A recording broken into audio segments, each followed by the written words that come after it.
안녕하세요. 사연 읽어주는 남녀입니다. 오늘도 와주셔서 감사드리며, 그럼 오늘의 사연 바로 소개해드리겠습니다. 저랑 제 남편은 6살 차이가 납니다. 제가 6살 많은 연상연하 커플이죠. 사실 저는 나이는 별로 상관이 없었어요. 그냥 제가 좋으면 되고, 어차피 늙으면 6살 차이 정도야 충분히 차이 안 느끼고 살 수 있다고 생각했거든요. 그래서 크게 신경 쓰지 않고 2년 정도 연애를 했습니다. 확실히 남자가 어리니까 중간중간에 너무 남동생 같은 구석이 보이기는 하더라고요. 그런데 연애할 때는 그냥 또 나름 그게 귀여웠어요. 제 눈에 콩깍지가 씌인 거죠. 남자가 어린 느낌이 난다는 게 별로 좋지 않다는 걸 제가 깨달은 건 결혼을 앞두고였습니다. 그동안 연애를 할 때는 그냥 칭얼거리는 것도 귀엽고 삐지는 것도 귀엽고 이거 사줘 저거 사줘 하는 것도 귀여웠는데 이게 결혼을 앞두고 나니까 그런 게 하나하나 꼴보기 싫어지더라고요. 게다가 결정적으로 제가 이 사람이랑 정말 결혼을 하면 이거는 감안하고 살아야겠구나라는 생각을 한 건 저희 부모님에 대한 얘기를 듣고 남편이 보인 반응이었어요.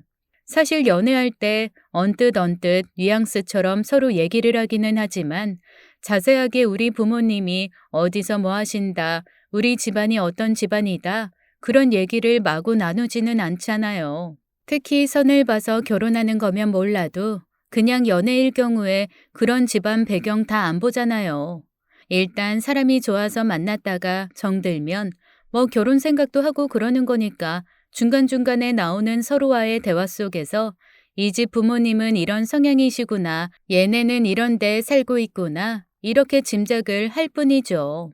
심각하게 앉아가지고 변호사 앞에서 서류 작성하듯이 그래서 너희 부모님은 몇 년도생이시고 어떤 일을 하시니 언제 퇴직을 하셨니 지금은 뭐라고 계시니 MBTI는 뭐니 성격이 뭐니 혈액형이 뭐니 이런 얘기를 마구 나누지는 않잖아요. 저희도 그랬죠. 그런데 결혼을 하려면 그래도 일단 상대방 부모님에 대한 정보는 있어야 되잖아요. 자연스럽게 물어보게 되는 거죠. 근데 자기 부모님은 어떤 분이셔? 우리 부모님. 순간 뭔가 이상하다 싶었습니다. 밝고 명랑해서 철딱서니까지 없어 보이던 그가 얼굴에 수심이 가득 끼더라고요. 왜? 뭔데 그래? 세상에 황당하게도 그는 꺼이꺼이 울기 시작했습니다. 제가 얼마나 당황했는지 몰라요. 미안해. 그런데 난 우리 엄마만 생각하면 너무 눈물이 나. 아빠 일찍 돌아가시고 나 혼자 키우느라 우리 엄마 진짜 힘드셨는데 그 흔한 해외여행 한번 못 가시고. 순간 멍해지더라고요.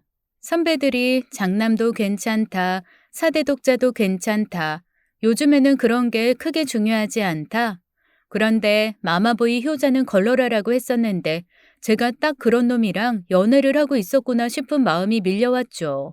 그도 제 앞에서 갑자기 운 게 좀 민망했는지 뒤늦게 변명을 하더라고요. 그냥 갑자기 며칠 전에 엄마 편찮으셨던 게 생각나서 감정이 좀 울컥했나 봐. 아유, 나 마마보이 아니야. 걱정하지 마. 제 마음을 들킨 것 같아서 그냥 그때는 웃으며 넘겼습니다. 그렇구나. 그러면 엄마는 어떻게 사시는데? 그냥 아빠가 조금 남겨주신 것도 있고 해서 먹고 사실 건 있어. 아, 그렇구나. 뭐 딱히 보태드리진 않아도 되니까 너무 걱정 마. 만약에 용돈이라도 좀 보태드리면 좋아하시긴 하겠지만, 그런데 뭐 그렇게 욕심내시는 분은 아니야. 홀 시어머니라는 얘기가 조금 부담스러웠지만 이때까지 남자친구 행동으로 봐서는 그렇게 시어머니한테 마냥 저냥 매이거나 할 것 같지는 않았습니다. 제가 그렇게 신경 쓸 일이 많이 없을 것 같다는 말을 믿어보기로 한 거죠. 그래서 그때는 그런가 보다 하고 넘어갔습니다. 다들 연하에다가 엄마에 대한 애착이 그렇게 심하면 힘들다고 말렸지만 사실 뭐 그다지 크게 달라질 건 없다고 생각했어요. 그냥 각자 셀프 효도하듯이 엄마가 그렇게 안타깝고 아쉬우면 남편이 더 자주 찾아뵈면 된다고 생각했죠. 아마 이런 무심함에는 저희 집 영향이 있을 수도 있습니다. 저희 부모님 엄청 특이하신 분이거든요. 뭐랄까, 혹시 히피라고 아시나요? 약간 존 레논의 노래가 나왔을 무렵 머리를 길게 기른 장발족들이 자유와 평화를 외치며 오토바이를 타고 자유롭게 이곳저곳을 떠돌면서 놀았던 문화 말입니다. 저희 부모님이 딱 그 히피이세요. 사실 저도 낳으려는 생각이 없으셨다가 아이가 생겼네. 그렇다면 낳아야지. 라는 단순한 생각으로 낳으셨대요. 그래서 저는 자랄 때 과잉보호, 치마바람, 교육 열풍 이런 거에서 너무나 자유로웠습니다. 가나다라 뗀 것도 초등학교 3학년 때였어요. 엄마가 진짜 교육에 관심이 없으셨거든요. 대신 엄마는 항상 이렇게 말씀하셨어요. 네가 네 스스로를 책임질 수 있고 네 자신이 행복하면 엄마는 네가 어떤 삶을 살아도 좋아. 그래서 저는 공부는 조금 못했어도 굉장히 자주적이고 독립적인 아이로 자랐고 상상력이 풍부한 사람으로 자랐습니다. 상상력이 풍부한 데다 자주적이고 독립적이다 보니 중학교 때쯤 스스로 공부를 시작하게 되더라고요. 공부를 못하니까 자존심 상하는 일이 너무 많이 생겼고 뭔가 모르고 있다는 게 좀 불편하기도 했습니다. 그래서 공부를 시작했고 스스로의 절실함으로 시작해서 그런지 꽤 빠르게 좋은 성적을 받을 수 있었어요. 결국 저는 나름 좋은 대학에 갔습니다. 졸업 후 사회에서 제가 제일 많이 들었던 얘기는 영민 씨는 이름처럼 영민하고 굉장히 사람이 자주적이고 독립적이라는 이야기였어요. 그리고 엄마 아빠는 제가 그 어떤 칭찬을 받을 때보다 자주적이고 독립적이라는 칭찬을 받을 때 가장 행복해 하셨죠. 엄마 아빠가 이렇게 히피로 사실 수 있었던 건 솔직히 말해서 재산이 많아서입니다. 저희 엄마 아빠 땅 부자시거든요. 할머니랑 할아버지가 다 강원도에 큰 산들을 가지고 계셨고 그 다음에 엄마 아빠도 젊은 시절부터 할아버지 할머니한테 물려받은 걸로 근처 땅을 조금씩 사모아서 정말 엄청 많은 땅을 보유하고 계신 땅 부자입니다. 그런데 요즘 보통 시골에서 농사 지어요 라고 하면 다들 아침부터 밤까지 고되게 농사 짓는 거 생각하시잖아요. 근데 저희 엄마 아빠는 그 많은 땅을 놀리지 않고 다 농사 지으시는데 본인들이 하시는 건 없거든요. 사람 사서 쓰고요. 농약 칠 때 되면 농약 칠 사람 부르고 돌 고를 때 되면 돌 고르는 기계 부르고 그렇게 한 번씩 사람 불러서 싹 정리하신 다음에 농사 지은 거는 밭되기로 좋은 값에 팝니다.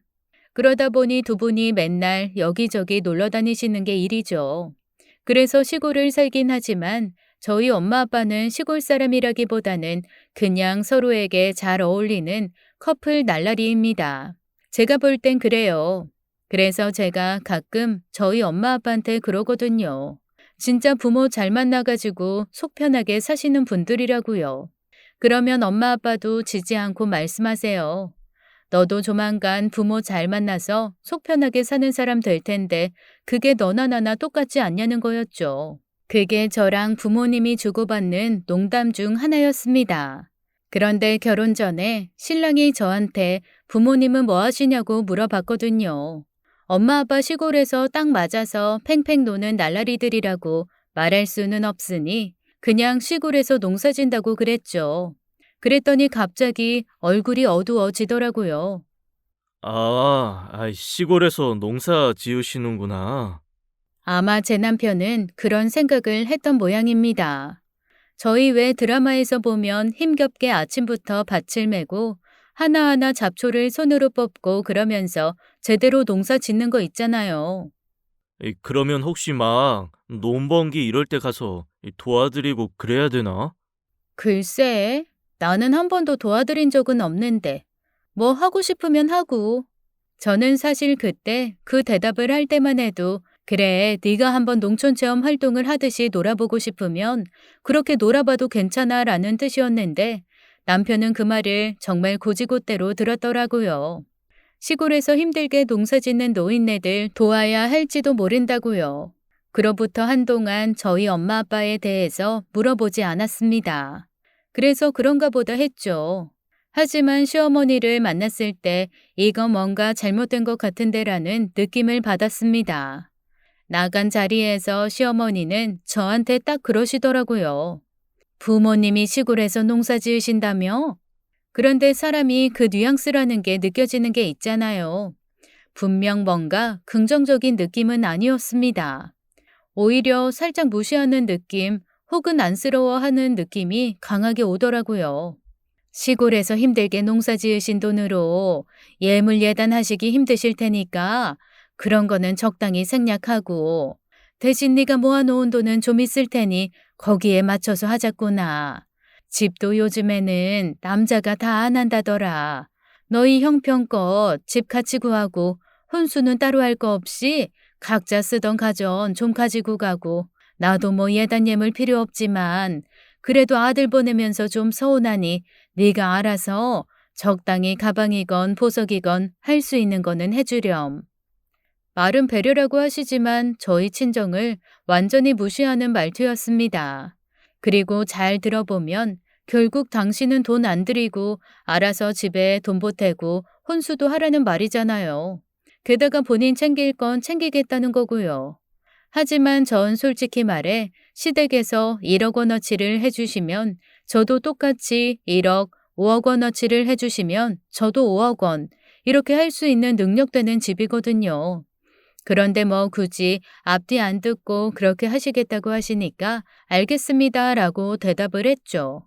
그리고 엄마 아빠한테 말씀을 드렸어요. 저기 시댁에서 뭐 배려 같진 않지만 어쨌든 예물 예단 생략하고 대신 너무 서운하니까 가방이건 액세서리건 성의 표시는 좀 해달래.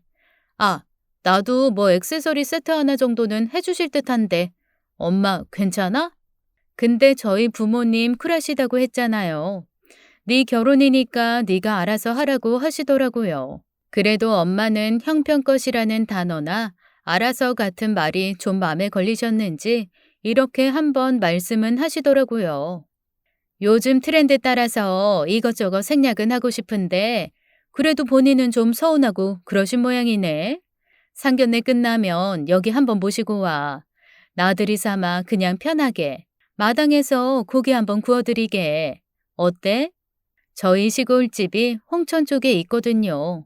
거기서 식사 한번 하자고 그러시길래 알겠다고 했죠. 그렇게 상견례 날짜가 다가왔습니다.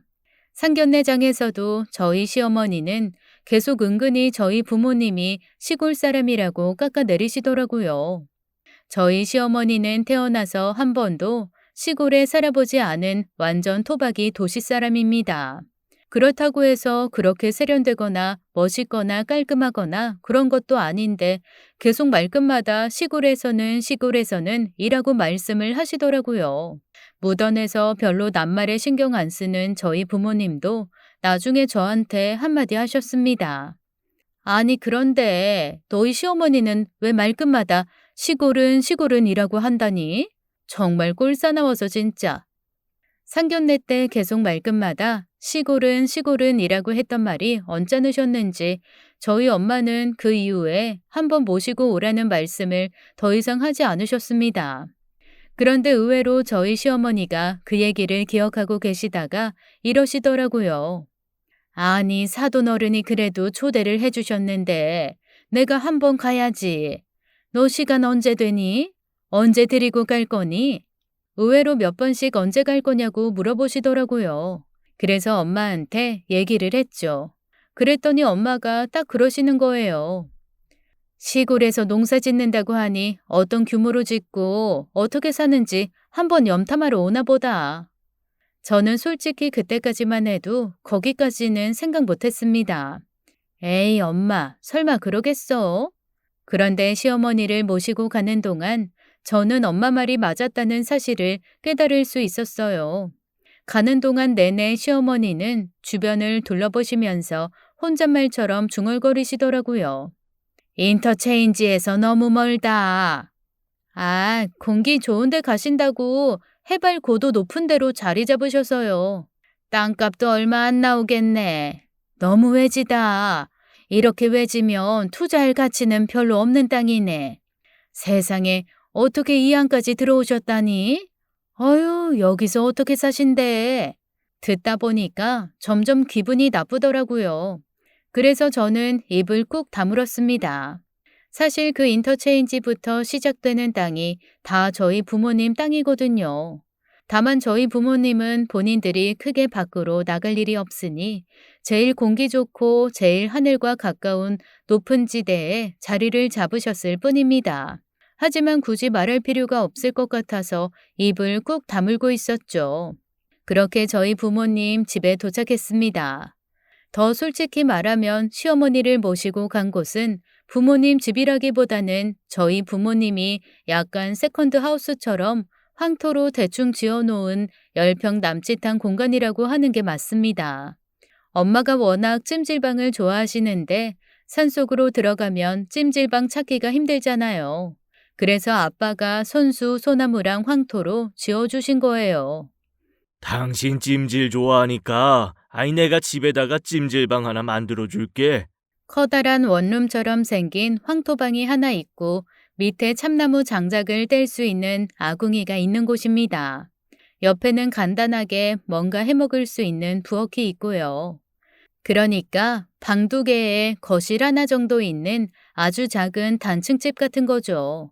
집 앞에 몽골 천막 같은 거를 쳐놓고 그 안에서 저희 엄마 아빠는 식사도 하시고 약간 피크닉 온 것처럼 고기도 구워 드시거든요.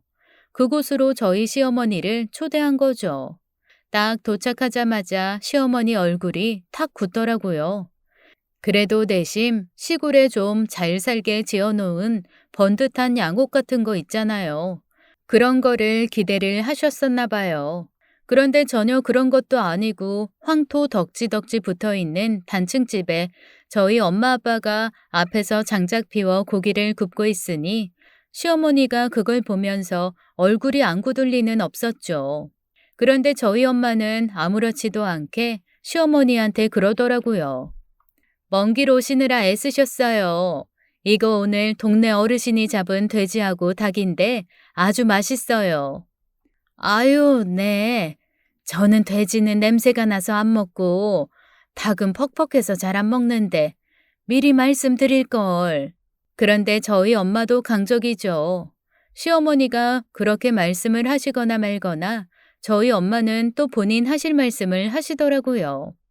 이게 오늘 잡은 거라 너무 신선하고 맛있어요. 한번 드셔보세요. 또 이렇게 불에다 구우면 또 맛이 다르답니다. 저랑 아빠는 웃음을 참느라 혼났습니다. 뭐랄까 약간 무딘 창과 뻔뻔한 방패의 싸움을 보는 그런 느낌이었어요. 시어머니는 계속 먹히지도 않은 공격을 하고 있었고 저희 엄마는 너무나 뻔뻔하게 시어머니의 공격을 다 튕겨내고 있었죠. 그런데 웃긴 거는 그렇게 갓 잡은 돼지랑 닭 정말 맛있었거든요. 거기다 저희 엄마가 요리를 좀 하시는 데다가 밭에서 수확한 야채와 과일들까지 곁들였으니 사실 서울에서 어지간한 음식점 가서 먹는 것보다 훨씬 맛있거든요. 시어머니가 정말 맛있게 드시더라고요.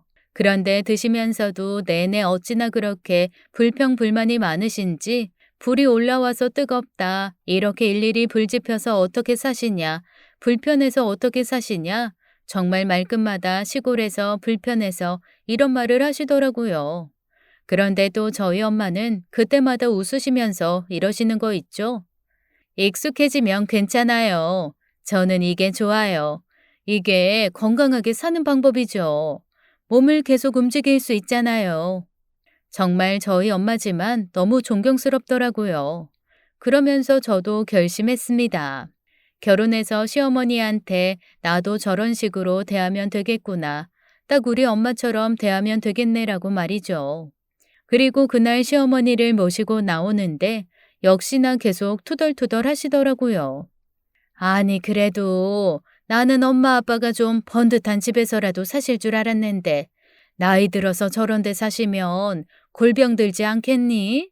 너희가 친정이라고 와봐야 한 몸 누일 데도 없겠다. 세상에 저런 집이면 명절에 친정이라고 편히 오겠니? 너희 부부 찰자리도 없어서 밖에 천막 치고 자야겠어. 이 외에도 정말 많은 말씀을 하시더라고요. 저는 또 입을 꾹 다물었죠. 사실 저기는 저희 엄마 찜질방이고 저희 엄마 아빠가 진짜로 사시는 집은 인터체인지 바로 앞에 시어머니가 여기는 너무 동네도 예쁘고 집도 멋있고 정말 은퇴한 교수님들과 회장님들이 사시는 그런 동네인가 보다 하며 꿀뚝뚝 떨어지는 눈빛으로 보셨던 그 동네 제일 좋은 곳에 있다는 거는 끝까지 말씀드리지 않았어요. 그렇게 돌아오고 나서 저희는 계속 결혼 준비를 했습니다. 근데 의외로 편하더라고요. 시어머니가 말끝마다 시골은 시골은 너희 부모님은 하시면서 이것저것 다 생략하라고 하셨거든요. 그래서 저도 그냥 생략했죠. 솔직히 제가 서운하면 무리해서라도 했을 겁니다. 하지만 저도 사실 전혀 서운하지 않았고 그런 허례허식보다는 그냥 결혼해서 잘 사는 거를 저도 택하고 싶었거든요. 그래서 이것저것 다 생략하고 저희는 결혼했습니다. 결혼하고 신혼여행 다녀오면 보통 친정집에 먼저 가잖아요. 그런데 저희 집이 워낙 시골에 있으니까 일단 집으로 왔어요. 시어머니가 집에서 저희를 맞이해 주셨고요.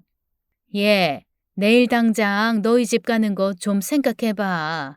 그 시골 구석 찾아가는 거 오늘 여행해서 왔는데 힘들지 않겠어? 차라리 좀 지나고 며칠 다녀오는 게 낫지 않을까 싶어서.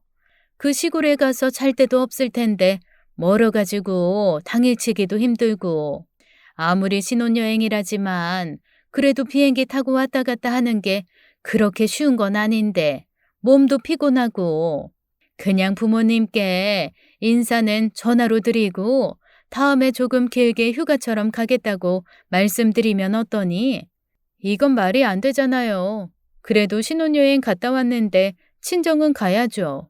앞뒤 순서가 바뀐 것도 저는 좀 속상했거든요. 저희 엄마한테 가서 먼저 좀 쉬고 싶었는데 저희 집에 그것도 시어머니가 와 있는 신혼집으로 먼저 간 것 자체도 저는 별로 기분이 좋지 않았기에 딱 잘라 거절했습니다. 아니에요. 엄마도 이미 다 준비해 놓으셨고 내일 아침 일찍 출발할 거예요. 남편도 뭔가 주저주저 하면서도 양쪽 눈치를 보다가 어머님한테 그러더라고요. 에이, 그래도 장인어른 장모님 뵙고 와야지. 엄마, 그건 예의가 아닌 것 같아요. 그래, 네가 뭐 그렇게 예의를 차리겠다면야.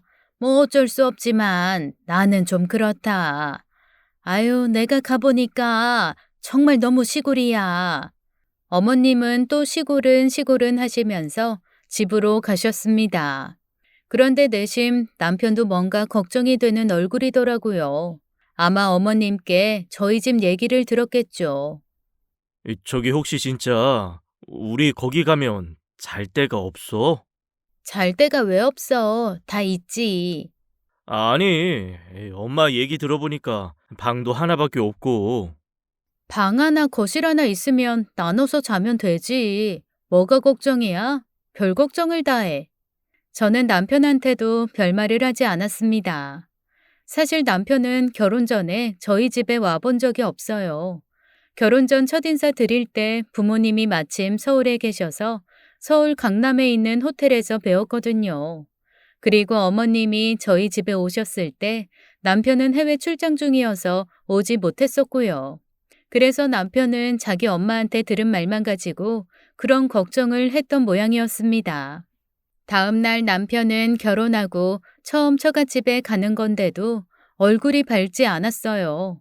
저는 속으로 아주 모자가 꼴사납다는 생각을 하며 말없이 내비게이션에 주소를 넣었죠. 달리고 달려 인터체인지를 막 지났는데 남편 얼굴에 갑자기 당황스러운 빛이 떠돌더라고요. 왜? 무슨 일 있어? 아니, 혹시 주소 제대로 넣은 거야?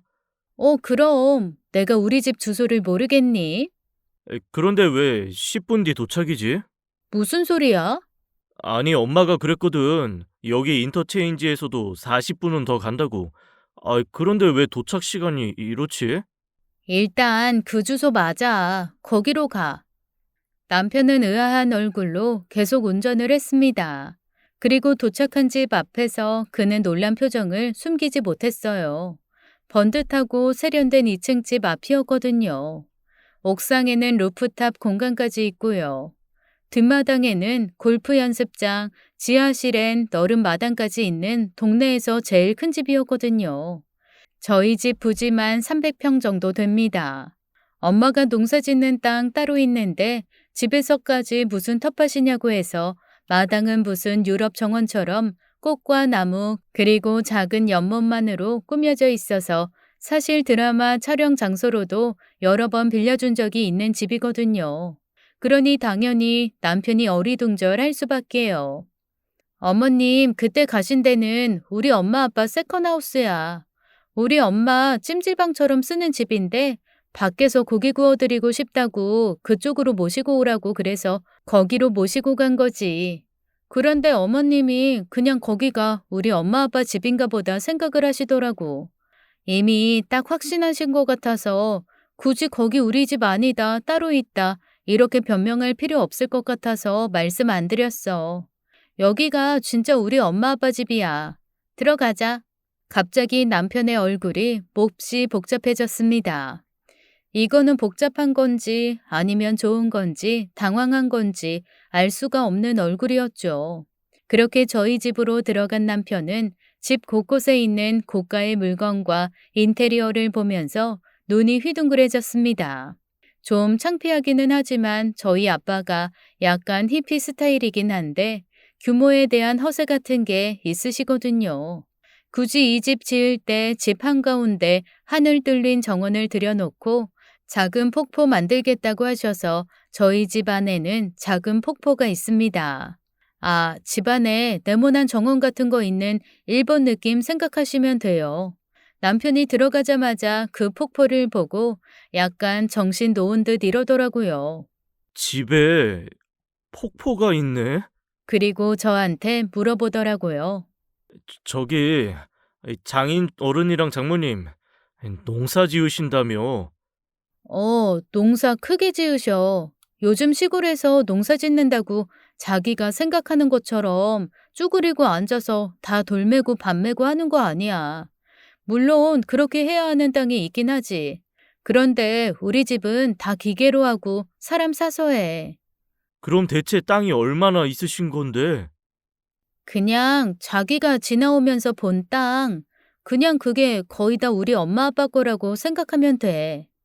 그때서야 남편은 얼굴이 하얗게 질렸습니다. 저야 뭐 그러려니 했죠. 사실 속으로 좀 고소하기도 했고요. 너랑 네 엄마가 말끝마다 시골은 시골은 하면서 우리 부모님 무시했는데 어때? 실체를 알고 나니까 조금 식은땀 흐르지? 라는 생각도 있었습니다. 그리고 그날 저희 집에 있는 동안 남편은 내내 약간 얼이 빠진 사람 같았어요. 엄마가 하늘 볼 수 있게 천장을 죄다 유리로 끼워둔 넓은 2층 방을 내주셨거든요. 쏟아지게 예쁜 별을 보면서도 남편은 내내 다른 생각을 하는지 약간 정신이 나가 있더라고요. 왜? 놀랬어? 아까부터 약간 정신 빠진 사람 같아, 당신. 좀 놀랬어. 와, 집에서 별을 볼 수 있네? 문제는 그 다음부터였습니다. 다음 날 집으로 가는 내내 입이 대빨 나와서 투덜투덜 하더라고요. 이건 자기를 속인 거라느니, 자기를 믿지 못해서 떠본 거라느니 정말 되도 않는 말을 줄줄 해댔습니다. 그러다가 얼마 뒤에 또 그러더라고요. 그러면 저거 다 자기가 물려받는 거야?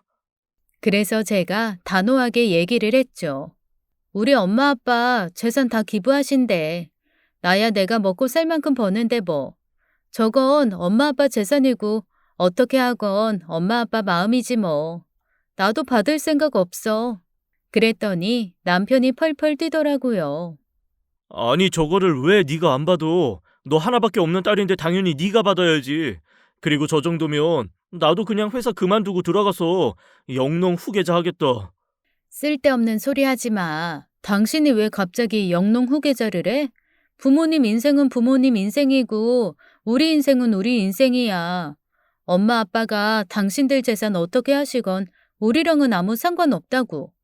그렇게 저희는 친정을 다녀오면서 한바탕 싸우고야 말았죠. 웃긴 건 그 이유였습니다. 갑자기 시어머니한테 연락이 오더라고요. 시어머니는 제가 전화를 받자마자 랩하듯이 마구 말을 쏟아내셨습니다. 아니, 사돈댁도 그렇고 너도 그렇지. 대체 우리 집을 어떻게 봤길래 어쩌면 그렇게 한마디 말도 안 하고 속이니? 그리고 내가 그 멀리 시골까지 갔으면 그래도 집을 보여주셨어야지. 어쩜 세컨하우스만 그렇게 보여주시면서 시치미를 뚝 떼고 계시니? 아니, 시어머니가 저를 무슨 사기꾼인 것 마냥 막 구박하시더라고요. 그래서 저는 냉정하게 얘기했죠. 제가 부모님 가지고 계신 거 자랑할 것도 아니고 굳이 말할 필요는 없죠, 어머니. 그랬더니 시어머니가 글쎄 뭐라고 그러는 줄 아세요? 예, 그렇게 너희 부모님이 돈이 많은 줄 알았으면 내가 예단예물 다 생략하자고 했겠니? 남 부럽지 않게 받고 나도 떵떵거리면서 며느리 자랑할 수 있었는데 너는 왜 내가 그렇게 할 수 있는 기회조차도 안 줬니? 그래서 제가 그랬죠. 아니, 제가 뭐라고 말도 하기 전에 어머님이 말끝마다 시골 사람이 시골 사람이라고 하시면서 안 해주신다고 한 거 그거 어머님 생각이셨잖아요. 그랬더니 시어머니는 적반하장으로 이렇게 나오셨습니다. 시골 사람도 시골 사람 나름이라고 네가 얘기를 했어야지. 너는 나를 뭘로 보고 세상에 내가 이렇게 억울해서는 못 살겠다. 지금이라도 네가 좀 더 성의를 보여야 하지 않겠니? 아니, 사돈들도 그래. 가진 사람들이 더하다고 어쩌면 내가 하지 말랬다고 그렇게 야멸차게 정말 아무것도 안 해서 난 너희 집이 진짜 풀뿌리캐서 힘들게 사는 집인 줄 알았다. 응? 저는 또 한 귀로 듣고 한 귀로 흘렸죠. 그래서 일단 시어머니 전화를 끊고 남편을 잡기 시작했습니다. 남편한테 그랬어요. 너 이런 식으로 우리 집에 있는 재산 가지고 이러쿵저러쿵 말 나오게 하면 나 가만히 안 있어. 어? 어머니한테 네가 얘기해. 우리 집 재산에 대해서 더 이상 이러쿵저러쿵 말씀하시지 말라고. 남편은 떨떠름하게 대답했습니다. 아니, 엄마 입장에서는 좀 서운하실 수도 있긴 하지. 어쨌건 알았어. 하지만 남편의 알았다는 대답은 대놓고 말하지 않겠다는 것이었나 봅니다. 그날 이후부터 두 사람은 대놓고는 이야기하지 않았지만 은근슬쩍 말끝마다 저희 집 재산을 들먹였어요. 예를 들어 양쪽 집에 똑같이 고기를 사드릴 일이 있어도 남편은 그람수가 조금이라도 많은 걸 자기 집으로 보내려고 하더라고요. 속으로 생각했죠. 와, 진짜 쪼잔하고 진짜 치사하다. 그래, 내가 나이가 많으니까 참는다. 그런데 참 사람 마음이라는 게 웃기죠. 본인이 쪼잔하게 하는 건 생각 안 하고 남편은 제가 자기가 하는 행동들을 내버려 두니까 또 그게 그 나름대로 자존심이 상했나 봐요. 뭐랄까, 있는 사람이 없는 사람 배려하는 것처럼 느껴졌다나요? 아니, 왜 사람을 그렇게 거지 취급하듯이 봐? 무슨 소리야? 내가 뭘 거지 취급을 해? 엄마 과일 사드리고 싶다 그래서 사라고 했잖아. 그런데 그게 왜 거지 취급이야? 아니, 너희 집에는 안 보내도 된다며. 엄마 아빠는 따로 사서 드시는 과일이 있다니까. 그리고 거기 과수원에서 드시는 것도 있고. 아니, 그게 문제가 돼? 그럼 장인어른 장모님 드시는 거 우리 엄마도 좀 보내주면 안 되냐? 아니, 꼭 내가 사서 보내드리고 그러는 거 남처럼 구경만 해야 해? 이런 말을 하면서 저를 또 득득 긁더라고요. 즉, 저희 부모님이 즐기고 먹는 건 자기 엄마도 똑같이 했으면 좋겠다는 거잖아요. 아니, 그런 도둑심보가 어디 있습니까? 애들 생떼 쓰는 것도 아니고 한두 번이야 그냥 어린 놈 데리고 사는 내 팔자려니 하고 넘기지만 이게 반복이 되니까 저도 스트레스가 쌓이더라고요. 그래서 확 질러버렸습니다. 그런데 왜 우리 엄마 아빠 재산 가지고 네가 그렇게 상처받고 화를 내고 그래? 너와 내 사이에 그게 대체 무슨 소용이길래 이런 식으로 자꾸 싸워야 되냐? 이런 얘기 다신 안 나오게 해라. 어? 나 정말 힘들어. 처음으로 정색하면서 얘기를 했죠.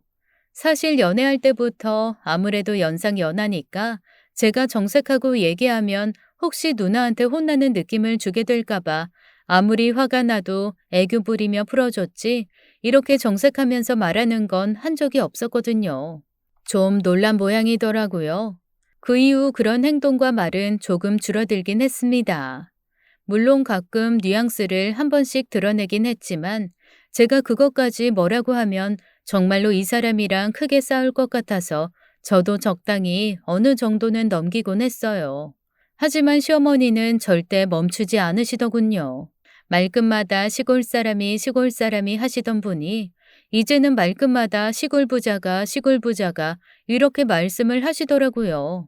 정말 어이없이 툭 하면 전화 와서 사람 뒷목 잡는 얘기를 아무렇지도 않게 하셨습니다. 너희 친정집 부모님이 어차피 주중에는 거의 그 찜질방 같은데 거기서 계신다며. 그러면 그 본가에 내가 내 친구들이랑 놀러 가서 펜션처럼 써도 되겠니? 세상에 이런 정도의 질문은 정말 아무것도 아닐 정도로 어이없는 질문들이 수도 없이 날아왔습니다.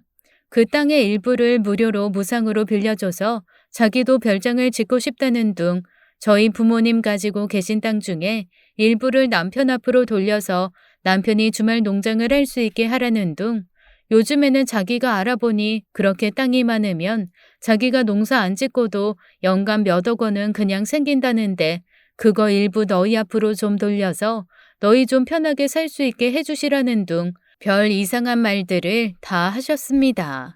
아니 떡 줄 사람은 생각도 안 하는데 김칫국부터 마시는 것도 유분수지. 저희 엄마 아빠는 아무 생각이 없으신데 남편과 시어머니만 쿵짝이 맞아서 이러쿵 저러쿵 저희 집 재산 가지고 오만 상상을 다 했더라고요. 그러거나 말거나 저는 제 생각대로 한 귀로 듣고 한 귀로 흘리며 모든 말을 무시했습니다. 그랬더니 나중에 시어머니가 어느 날 그러시더라고요. 너는 시어머니 말이 귓등으로도 안 들리냐? 어쩌면 내가 한 말 중에 하나를 네 하면서 수긍하는 법이 없니? 제가 대답할 만한 말을 안 하시잖아요, 어머니가.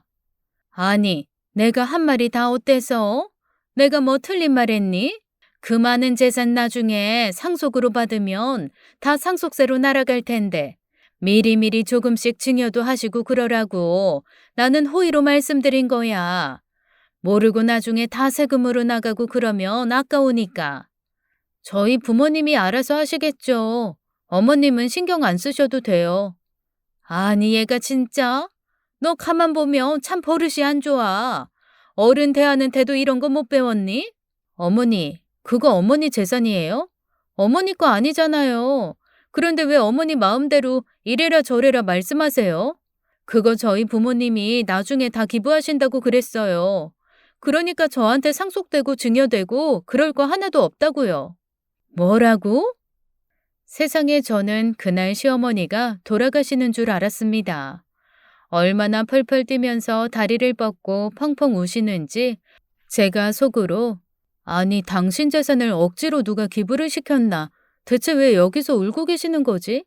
라는 생각이 들 정도였죠.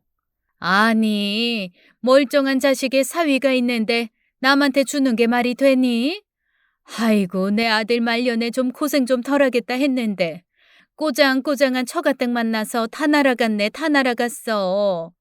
시어머니 말을 들어보면 저희 부모님은 나중에 자기 아들한테 물려줄 재산 미리 갖다 쓰는 아주 나쁜 노인네들입니다.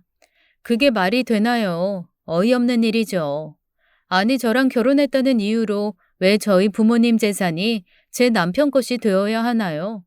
그런 생각을 하고 계신다는 것 자체가 너무 소름 끼쳤습니다. 그래서 저는 시어머니가 그렇게 말씀하신 이후로 시어머니한테 저희 집 앞으로 오시는 것도 하지 마시고 저 당분간 어머니랑 별로 만나고 싶고 얘기하고 싶고 할 기분이 아니니까 만약에 아들 보고 싶으시면 따로 불러서 밖에서 만나시라고 했습니다. 그러자 시어머니 마지막 말이 뭐였는지 아세요? 부자 며느리 보면 그렇게 시어미를 괄시한다더니 내가 부자 며느리 덕은 못 봐도 괄시는 받는구나. 제가 정말 차라리 지나가는 동네 개를 붙잡고 얘기를 하죠. 저희 시어머니 정말로 말이 안 통하더라고요. 그렇게 시어머니가 집으로 간 후 2차 대전은 남편하고 벌어졌어요. 씩씩거리면서 퇴근한 남편은 집에 오자마자 펄펄 뛰더라고요. 너 엄마한테 어떻게 그런 식으로 말할 수 있어? 너무한 거 아니야? 내가 나이도 어리고 너보다 연봉도 좀 적고 우리 집이 너보다 못 산다고 해서 너 너무 우리 집 무시하는 것 같아. 여보, 잘 들어. 당신 우리 집 가서 우리 집 재산이 어떤지, 땅이 얼만큼 있는지 보기 전까지 우리 아무 문제 없었어. 그때와 지금 우리 사이에 아무것도 바뀐 거 없어. 그런데 새삼스레 지금 이렇게 펄펄 뛰는 건 안 가져야 될 욕심이 생겼기 때문 아니야? 나는 그게 싫어. 우리 엄마 아빠 재산은 다시 한번 말하지만 내가 어떻게 할 수 있는 게 아니야. 다만 한 평짜리 땅이라도 물려주시면 감사하게 받겠지만 안 물려주신다고 해서 내가 엄마 아빠한테 요구할 수 있는 건 아니라고. 당신 착각하지 마. 그리고 엄밀하게 얘기해서 엄마 아빠 재산 나한테 물려주는 거지 당신한테 물려주는 거 아니야. 그랬더니 남편이 저를 비웃으면서 이렇게 말하더라고요. 뭐래? 결혼하면 원래 모든 재산은 반반이야. 그리고 너한테만 물려주셨다고 해도 너랑 나랑 그 재산에 대해서는 결혼 생활 동안 공동 소유권을 가지고 있다고. 저는 그 얘기를 듣는 순간 소름이 확 끼쳤습니다. 이 인간이 그래서 자꾸만 자기 재산인 것처럼 생각을 하는구나.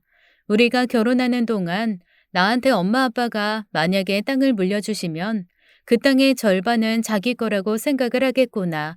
자칫 잘못하면 우리 엄마 아빠가 땅 물려주신 다음에 이 인간 나한테 이혼하자고 하겠구나. 그런 생각이 쭉 들면서 정남이가 뚝 떨어지더라고요.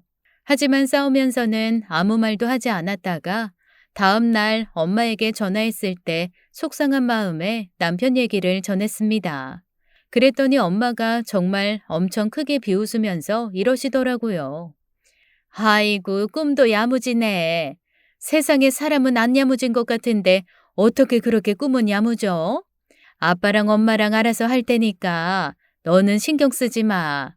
그나저나 너 속 시끄럽겠다. 그러게 누가 그렇게 일찍 시집 가래니? 엄마, 내 나이에 일찍 시집 간 것도 아니지. 그냥 연하 남자 만나가지고 조금 알콩달콩 살아보나 했더니 어린 게 아주 큰 실수였어. 아니지. 시어머니부터 동티가 났어. 그러게 내가 그 여자 어쩐지 뻔뻔하고 영 마음에 안 들더라 했어. 어쨌건 우리는 그런 상황에서 너한테 땅 줄 일 없고 그 집에 한 푼도 안 가게 할 거니까 너 하고 싶은 대로 하고 살아. 아우 까짓 거 그냥 결혼 한번 해봤다 생각하고 너 맘 불편하면 다시 와. 어차피 갔다 올 거면 빨리 컴백하는 게 나아. 역시 우리 엄마는 무척이나 시원시원한 성격의 소유자였습니다. 오히려 엄마가 같이 안달복달하면서 아니 어떻게 그런 사람이 있냐? 그런 일이 있을 수 있냐? 그러셨다면 제가 마음이 더 불편했을 텐데 엄마가 그렇게 쿨하게 탁 얘기를 해버리니까 오히려 마음이 편하더라고요. 게다가 세상 시원시원한 우리 엄마, 딸 고민은 안중에도 없고 해맑게 이러시는 겁니다. 예, 그나저나 너 신혼여행 갔다 온 얘기 들으니까 엄마랑 아빠도 해외 한번 나가고 싶더라. 조만간 너 상황 봐서 휴가 좀 낼 수 있으면 그때 우리랑 해외 나가자. 네 남편도 데리고 갈 수 있으면 데리고 가고. 놓고 가고 싶으면 놓고 가고. 너 맘대로. 엄마, 뭘 남편을 데리고 가. 그냥 나 결혼 전에 하려다 못한 친정 부모님과의 여행, 그거 간다고 그럴 거야. 엄마 아빠랑만 갈 거야. 거기까지 가서 또 엄마 아빠가 돈 쓰는 거 가만히 보고 있고 얼마나 쓰시나 뭘 사시나 그러고 쳐다보고 있는 거 상상만 해도 짜증나. 그래, 그럼 우리나 가자. 일단 계획이나 좀 잡아보자고. 저는 그렇게 전화를 끊고 그날부터 시간이 날 때마다 엄마 아빠와 함께 갈 수 있는 여행지를 검색하기 시작했습니다. 엄마와 아빠는 자연을 좋아하시고 저는 사실 도시를 좋아하거든요. 그래서 자연과 도시가 같이 어우러져서 한 일주일 정도 편안하게 여행할 수 있는 곳을 쭉 찾다가 예전부터 부모님이 가보고 싶어 하셨던 스페인으로 결정을 했습니다. 스페인이랑 모로코랑 연결해서 다녀오면 일주일 정도 재밌게 다녀올 수 있을 것 같더라고요.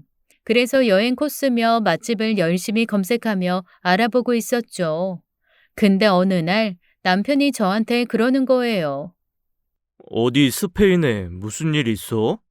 아니, 왜? 아이, 컴퓨터 보니까 스페인에 대한 검색 기록 엄청 많길래. 아, 안 그래도 말하려고 했는데 비행기표 일정이 오늘 나와서 나 엄마 아빠랑 같이 스페인 여행 가려고. 뭐? 장인 장모님이랑 너만 스페인에 간다고? 엄마 아빠가 자기도 같이 갈 거면 같이 가자셨는데 얼마 전에 당신이 그랬잖아. 앞으로 일정이 너무 바빠서 하루 휴가도 힘들겠다고. 그래서 말 안 했지. 나야 뭐 휴가 좀 더 쓸 수 있어서 엄마 아빠 모시고 다녀오려고. 그런데 제 말을 듣자마자 남편이 불맞은 개구리처럼 펄펄 뛰기 시작했습니다. 아니, 진짜 너무하네. 어떻게 결혼한 사이에서 그런 거를 논의도 없이 결정하고 부모님을 모시고 여행 간다고 통보를 해?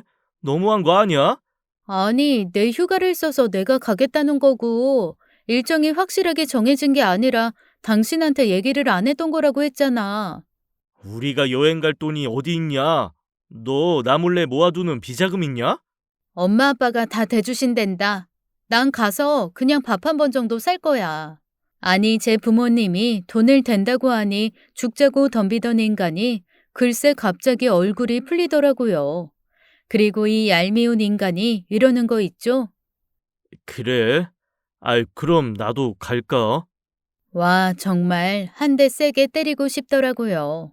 뭐 남편이 가겠다고 하면 당연히 엄마 아빠가 돈을 내시겠죠. 그런데 그건 생각만 해도 너무 싫더라고요. 그래서 일부러 이렇게 말했습니다.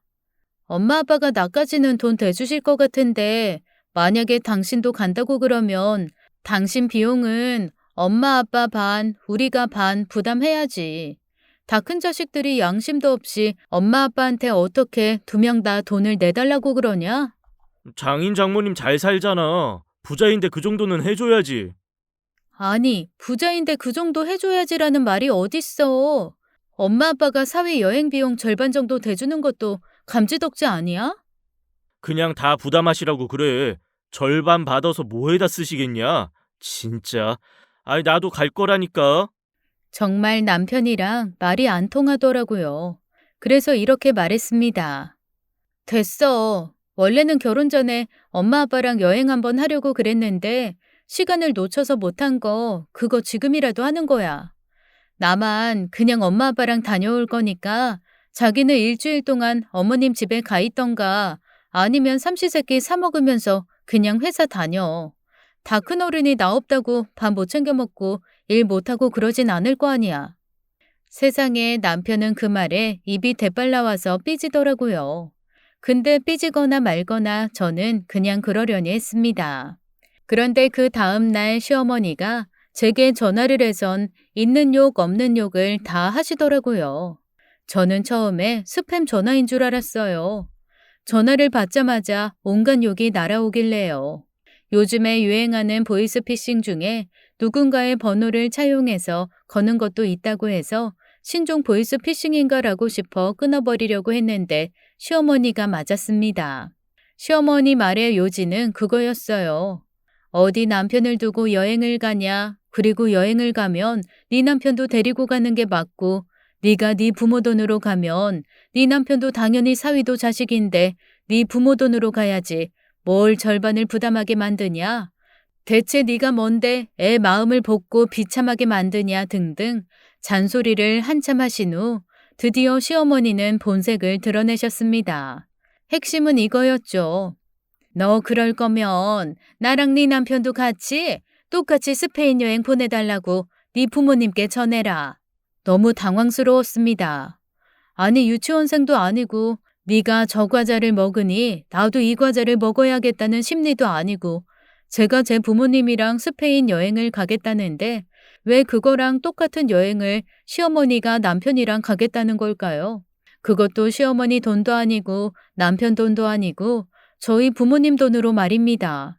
저는 이해가 안 갔어요. 아니 어머님, 어머님이랑 그이랑 가는 여행 비용을 왜 저희 집에서 대야 되는데요? 그랬더니 시어머니가 이러시더라고요. 결혼할 때 예단이랑 예물도 그렇게 후지게 해왔으면 그게 미안해서라도 그 정도 재력에 나 같으면 사돈 여행 한 번 정도는 크게 보내주겠다. 내가 뭐 비즈니스 클래스, 퍼스트 클래스 이런 거 타고 세계 여행을 하겠다고 했니? 크루즈를 타고 1년간 전 세계 바다를 돌아다니겠다고 했니? 그냥 사돈들이 가는 그 코스 그대로 나도 내 아들이랑 결혼 전에 못했던 여행 한 번 즐기겠다는데 그 정도도 못 해주니? 그럴 거면 너 예단이고 예물이고 다시 다 해와라. 세상에 속물 이런 속물이 있나요? 정말 기가 막혀서 말도 안 나오더라고요. 어머님, 저 지금 얘기 안 들은 걸로 할게요. 어머님이 저한테 하실 얘기는 아닌 것 같고 저는 저희 부모님이랑 알아서 여행 다녀올 테니까 어머님은 그럼 그 사람이랑 여행을 가시던 말던 그냥 둘이서 알아서 하세요. 그 사람 돈으로 가건 말건 그건 제가 신경 안 쓸 테니까 편하게 다녀오세요. 그리고는 전화를 끊어버렸습니다. 그 이후에 시어머니가 계속 저에게 전화를 했지만 저는 받지 않았죠. 그리고 그날 저녁 남편이 들어와 저한테 그러더라고요. 어떻게 엄마 전화를 그렇게 버릇없이 끊고 계속 전화를 했는데 안 받을 수 있냐는 거였습니다. 그래서 제가 그랬어요. 지금 너랑 나랑 결혼한 지 몇 달 안 지났어. 근데 그동안 지난 2년간 연애했던 것보다 우리 훨씬 많이 싸운 거 알아? 그런데 그 싸운 것도 다 네가 우리 집 가서 우리 집이 얼마나 큰지, 우리가 가지고 있는 땅이 얼마나 많은지를 본 다음에 일어난 일이야. 너랑 네 엄마 너무 속물 아니냐? 그랬더니 남편은 얼굴이 시뻘개지면서 다시 또 펄펄 뛰더라고요. 자기한테 속물이라고 했다는 거죠. 저는 정말 너무 어이가 없었지만 계속 말을 이어나갔습니다. 나는 정말 이해를 할 수가 없어. 시어머니가 왜 우리 엄마 아빠한테 여행 비용을 대달라고 하는지, 그리고 그 여행을 왜 굳이 너랑 똑같은 코스로 가셔야겠다고 하는지. 나 너랑 네 엄마랑 여행 가는 거 안 막을 거니까 그거는 네 돈으로 네가 알아서 해. 그랬더니 남편이 저한테 그러더라고요. 딱 봐도 어깃장이 분명한 말이었습니다. 나 안 갈 거니까 너도 가지 마. 그건 무슨 논리야? 나는 우리 엄마 아빠랑 간다니까. 부부 일심동체라며 가지 마. 나 너 여행 가는 거 못 봐. 만약에 갈 거면 이혼하고 가. 이혼? 너 지금 나한테 이혼이라고 그랬니? 이혼하고 가. 가소롭기 그지 없었습니다. 그러면서 한편으로는 이런 생각도 들었죠. 사람이 어리석으면 마지막 노림수를 둬도 꼭 헛다리 짚고 노림수를 둔다는데 이 인간이 그런 종류의 인간이었구나. 그래, 너는 거기까진가 보다. 오케이. 사실 그 사람은 그런 말을 할 주제도 못 됩니다. 분명 시어머니가 그렇게 말하라고 시킨 것이 뻔했어요. 자기 아들이 이혼 얘기 꺼내면 제가 깨갱하면서 물러날 거라고 생각한 거겠죠. 하지만 저희 부모님 딸이에요. 쿨한 부모님 아래 더 쿨한 자식이 나왔다는 걸 이 멍청한 모자가 몰랐던 거죠. 그래서 저는 남편에게 담담하게 얘기했습니다. 그래, 그럼 이혼해. 이혼하고 나는 우리 엄마 아빠랑 여행 갈게. 어차피 우리 결혼한 지 몇 달 안 돼서 재산 분할도 없을 거고 각자 해가지고 온 것만 가지고 찢어지자. 이 집은 공동명의니까 집 팔리는 대로 절반씩 나누고 살림 내가 갖고 온 거 가져갈 테니까 너는 네가 한 거 가져가. 뭐라고? 제가 담담하게 이혼하자고 하니까 아니나 다를까 남편은 자기가 예상한 반응이 아니라는 듯 허둥거리더라고요. 그리고 그 멍청한 놈이 제 눈치를 슬금슬금 보다가 대답 없이 방으로 들어갔습니다. 짐작되는 게 있었죠. 그래서 저도 방문 앞으로 가서 귀를 대고 소리를 들었습니다. 엄마, 큰일 났어. 내가 이혼하자고 그랬더니 그러지. 아니, 그냥 하는 말이 아니라 정말 하자고 하는 거 제가 방문을 벌컥 열고 버럭 소리를 질렀습니다. 어머니, 저 이혼합니다. 이혼하고 시골 구석에 들어가서 만평 땅 농사 짓고 살건 그 땅 팔아서 서울에 번쩍이는 아파트 사서 들어가건 어머니 아들 두고 저 혼자 살 거니까 데리고 가세요. 하자 많고 쓸데없어서 반품합니다. 남편의 얼굴이 하얗게 질리더라고요. 그러거나 말거나 저는 제 할 말 계속했죠. 순순히 이혼 안 해주면 저 변호사 사서 혼인 파탄 사유 고스란히 그쪽에 묻고 위자료 받아낼 거니까 순순히 도장 찍게 하세요. 말 잘 듣는 아들, 이번에도 말 잘 듣게요. 아시겠어요? 그리곤 방문 쾅 닫고 나왔습니다. 기왕 이렇게 된 거 빨리 정리하고 엄마 아빠랑 편안하게 싱글 기념 여행으로 스페인 다녀오려고요. 저 바보 같은 놈 살거나 말거나 제 알바 아니니까요. 생각해보면 참 멍청한 사람이네요. 그냥 가만히 있었으면 뭐라도 떨어졌을 텐데 안달복달하면서 자기 엄마랑 괜시리 들쑤셔서 이 사달을 낸 거 보면 참 어리석은 남자였습니다. 사실 원래 어리석고 바보 같은 거였는데 그게 제가 어려서 그런가 보다고 넘어갔던 것일 수 있어요. 만약에 저보다 나이가 많으면 한 번쯤 의심했을 성향이었는데 나이가 적다는 것만으로 제가 너무 알아서 먼저 이해하려고 했던 거죠. 뭐 큰 교훈 얻었다고 생각해야죠.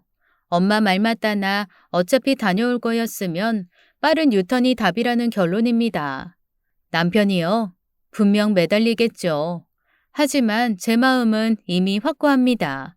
가차없이 헤어질 거예요. 지금까지 사연 읽어주는 남녀였습니다. 끝까지 함께 해주신 여러분 감사드리며 저희는 다음 사연으로 돌아올게요. 감사합니다.